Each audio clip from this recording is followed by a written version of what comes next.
മാന്യ പ്രേക്ഷകർക്ക് എൻ്റെ പ്രണാമം.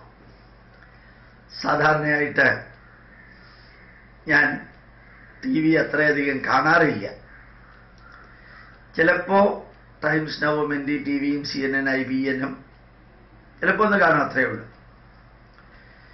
പക്ഷേ ഇന്നലെയും മിനിഞ്ഞാന്നുമൊക്കെ ആയിട്ട് TV കണ്ട ധാരാളം പേര് എന്നെ വിളിച്ചിരുന്നു. എല്ലാ ദിവസവും പ്രഭാഷണത്തിന് യാത്രയുള്ളത് കൊണ്ട് വൈകുന്നേരത്തെ TV കാണലില്ല.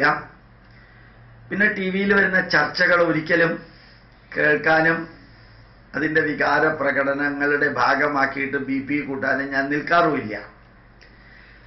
പക്ഷെ കഴിഞ്ഞ കുറേ ദിവസങ്ങളായിട്ട്, പ്രത്യേകിച്ച് ഈ ലോ അക്കാഡമിയുടെ സംഭവങ്ങൾ, അതിനുശേഷം സിനിമാ നടിയെ തട്ടിക്കൊണ്ടുപോയ ഭാവന എന്ന പെൺകുട്ടിയുടെ സംഭവങ്ങൾ, അതിനുശേഷം മംഗലാപുരത്ത് ആരാധ്യനായ മുഖ്യമന്ത്രി പോയിട്ട് പറഞ്ഞതും ചെയ്തതുമായിട്ടുള്ള കാര്യങ്ങൾ, അതിനുശേഷം കണ്ണൂരിലെ പള്ളിയിലച്ചന്മാരുടെ കാര്യങ്ങൾ, ഇങ്ങനെയുള്ള കുറേ കാര്യങ്ങൾ ഈ 2 ദിവസത്തിലൊരിക്കൽ നിരന്തരം വന്നുകൊണ്ടിരിക്കുന്ന ഈ സമയത്ത്, ആഴ്ചകളിൽ, കാലഘട്ടത്തിലെന്ന് പറയുന്നില്ല, ശരിക്ക് TV മാധ്യമങ്ങൾ പച്ചയ്ക്ക് സത്യം വിളിച്ചു പറയുന്ന ലെവലിലേക്ക് എത്തിയിരിക്കുന്നു. പള്ളിയിൽ അച്ഛനെയും പള്ളിക്കാരെയും തൊലിയുരിച്ച് കാണിക്കുന്ന ഒരവസ്ഥ, അതുപോലെ യത്തീം ഖാനയിൽ നടന്ന സെക്ഷൽ ഹരാസ്മെന്റ്, അതിനെ മുസ്ലിങ്ങളെ തൊലിയുരിച്ച് കാണിക്കുന്ന ഒരവസ്ഥ, ഹിന്ദുക്കൾ ചെയ്താൽ ഹിന്ദുക്കളെയും തൊലിയുരിച്ച് കാണിക്കുന്ന ഒരവസ്ഥ ഉണ്ടാവണം. ആരാണെന്നുള്ളതല്ല, ഒരു വിഭാഗത്തിന് മാത്രം അവരെ എന്ത് ചെയ്താലും ഒരു കുഴപ്പമില്ല, വേറെ ചില വിഭാഗത്തിന് അവരെന്തെങ്കിലും ചെറുത് ചെയ്താലും അതിനെ ഊതി വീർപ്പിച്ച് ഭയങ്കരമായിട്ടുള്ള ഒന്നാക്കി മാറ്റുന്ന ആ അവസ്ഥയിൽ നിന്ന് മാറി, കമ്മ്യൂണിസ്റ്റുകാർ എങ്ങനെയാണോ ലോ അക്കാഡമിയിലെ മാനേജ്മെന്റിനെ പ്രൊട്ടക്റ്റ് ചെയ്യുന്നത് എന്ന് പച്ചയ്ക്ക് തുറന്നു കാണിക്കാൻ പത്രമാധ്യമങ്ങൾ മുമ്പോട്ട് വന്നു. ശരിക്കും മാതൃഭൂമിയിലൊക്കെയുള്ള ആർട്ടിക്കിൾ വായിച്ചാൽ ഇത്രയും സ്വതന്ത്രമായിട്ട് പത്രങ്ങൾ പ്രവർത്തിക്കാം. ഇതേപോലെയാണ് ഭാവന എന്ന സിനിമാ നടിക്ക് സംഭവിച്ചത്. ഏഷ്യാനെറ്റെല്ലാം കാണിച്ചത് കണ്ട് ഞാൻ ഞെട്ടിപ്പോകുന്നൊരവസ്ഥ. എനിക്ക് അത്ഭുതം തോന്നിയിരുന്നു. ഭംഗിയായിട്ട് അവർ കാണിച്ചു. ഞാൻ ഭംഗിയായിട്ട് കാണിച്ചു എന്നുള്ള ഉദ്ദേശിച്ചത് സത്യം പുറത്തേക്ക് കൊണ്ടുവരാൻ പ്രവർത്തിച്ചു എന്ന അർത്ഥത്തിലാണ് ഞാൻ ആ വരി ഉപയോഗിച്ചത്. ഏത് തിന്മകളെയും അതാര് ചെയ്തു എന്നുള്ളതല്ല, അത് പുറത്തേക്ക് കൊണ്ടുവരണമെന്ന നിശ്ചയദാർഢ്യം അത് പ്രകടമാകാൻ തുടങ്ങിയിരിക്കുന്ന ഒരു 15 ദിവസമായിരുന്നു കഴിഞ്ഞുകൊണ്ടിരിക്കുന്നത്. നന്മകളെ നന്മകളായും തിന്മകളെ തിന്മകളായിട്ടും മാധ്യമങ്ങൾ പ്രൊജക്റ്റ് ചെയ്യുന്ന ഒരു കാലഘട്ടത്തിൽ നമുക്ക് ഓരോ ദിവസവും അനുഭൂതിയുടെയും അഭിമാനത്തിൻ്റെതുമാണ്.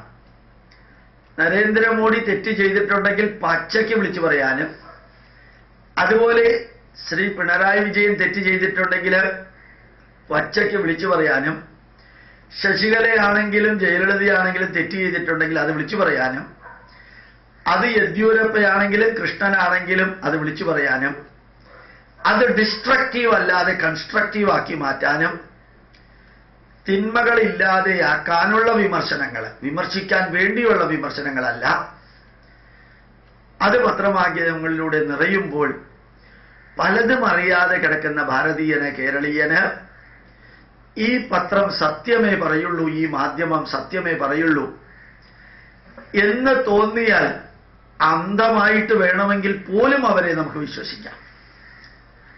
ജസ്റ്റിസ് KT തോമസ്, അദ്ദേഹത്തിൻ്റെ ഒരു ഇന്റർവ്യൂ മീഡിയയിൽ ഉണ്ടായിരുന്നു, മീഡിയ വൺ മുസ്ലിം ചാനല്. ഞാൻ മുസ്ലിം ചാനൽ എന്ന് പറഞ്ഞപ്പോൾ ചിലർക്ക് ഭയങ്കര ദേഷ്യം വന്നു. മീഡിയ വൺ മുസ്ലിം ചാനൽ അല്ലാണ്ട് പിന്നെ ആരുടെ ചാനലാ അത്? മാധ്യമം എന്ന പത്രം മുസ്ലിം പത്രം തന്നെയാണ്, അതിൽ പല വാർത്തകളും വരുന്നുണ്ടായിരിക്കാം. അപ്പോൾ മീഡിയ വൺ എന്ന ചാനലിൽ ജസ്റ്റിസ് KT തോമസിന്റെ ഇന്റർവ്യൂ അതിഗംഭീരമായിട്ട് RSSകാർക്ക് എതിരെയുള്ള ഇന്റർവ്യൂ ആയിരുന്നു. KT തോമസ് അദ്ദേഹം RSS ശാഖയിൽ പോയപ്പോൾ കണ്ടതും അവിടെ നടക്കുന്നതും മഹാത്മാഗാന്ധിയുടെ വധവും അതിന് ശരിക്ക് നമ്മുടെ കോടതി വിധിയും ആ കോടതി വിധിയുടെ വ്യാഖ്യാനവും എല്ലാം എണ്ണി എണ്ണി പറഞ്ഞ് മീഡിയ വൺ എന്ന മാധ്യമം എന്താണോ ലോകത്തിന്റെ മുമ്പിൽ പ്രദർശിപ്പിക്കാൻ ആഗ്രഹിച്ചത് അതിൽ നിന്ന് നേരെ ഓപ്പോസിറ്റ് ആയിട്ടായിരുന്നു യഥാർത്ഥത്തിൽ justice K T Thomas sir പറഞ്ഞത്. അത് അവർക്ക് ടെലികാസ്റ്റ് ചെയ്യാതിരിക്കാൻ നിവൃത്തിയില്ലാത്ത അവസ്ഥ വരികയും ചെയ്തു. തീർച്ചയായിട്ടും ഒരു കാര്യം സത്യമാണ്. ശരിക്കും സത്യമേവ ജയതേ നാനൃതം സത്യേന പന്ഥാ വിതതോ ദേവയാന. ഇതാണ് നമ്മുടെ പാർലമെന്റിൽ എഴുതി വെച്ചിരിക്കുന്ന വരിയുടെ അവിടെ എഴുതി വെച്ചിരിക്കുന്ന ഒരു അംശം മാത്രമാണ് സത്യമേവ ജയതേ. അതല്ല വരി, അതിനകത്ത് പിന്നെയും ഉണ്ട് സത്യം മാത്രമേ ജയിക്കുള്ളൂ. നൃതം നുണ ഒരിക്കലും, അസത്യം ഒരിക്കലും നിലനിൽക്കില്ല. സത്യേന പന്ഥ വിതതോ ദേവയാന, ദൈവികമായ വഴിയിലേക്കുള്ള പ്രയാണം, അതാണ് സത്യത്തിന്റെ പ്രയാണം, അതാണ് സത്യത്തിന്റെ മാർഗം, ഇതാണ് സത്യത്തിന്റെ ജീവിതം.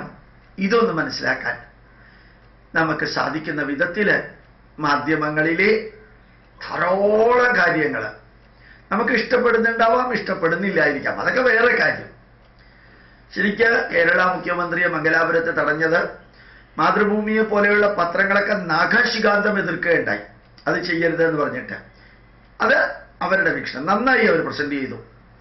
അതേപോലെ തന്നെ 200 കിലോമീറ്ററിനുള്ളില് ഭാരതത്തിന്റെ കീഴിൽ വരുന്ന കടലില് വിദേശ കമ്പനികൾ ഇനി മത്സ്യം പിടിക്കാൻ സാധിക്കില്ലെന്ന് ഗവൺമെന്റ് തീരുമാനം പ്രഖ്യാപിച്ചത് മാതൃഭൂമി എഡിറ്റോറിയലിലൂടെ ഭാഗികമായിട്ടെങ്കിലും അഭിനന്ദിക്കുകയുണ്ടായി.